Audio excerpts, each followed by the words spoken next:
qaybaha kala duwan ee dadweynaha ku dhaqan magaalada Wajaale ayaa soo dhaweeyay mashaariicda horumarinta wadooyinka ee maamulka degmada Wajaale ay ka wadaan magaaladaasi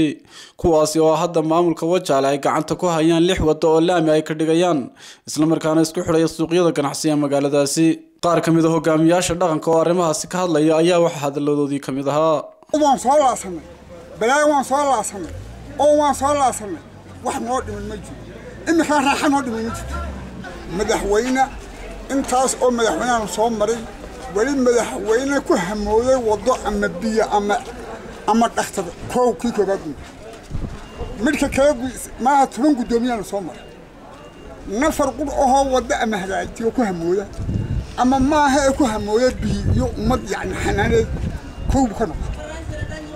labadaba waan xambaliyay kulay waad aragtaa maanta sida loo shaqeynayo in lagu tala jiray laamigii in la sameeyo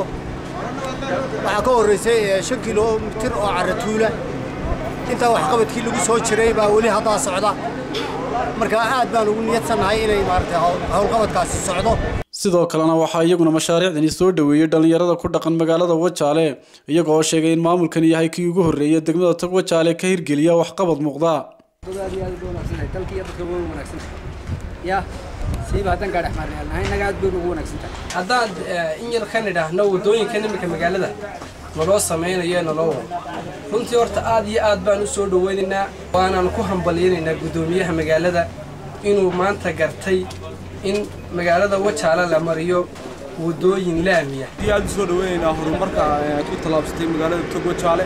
ودوين خلاص مين يوم تذكرنا وحن آدي وكبابين هنا دنت كل الشقيان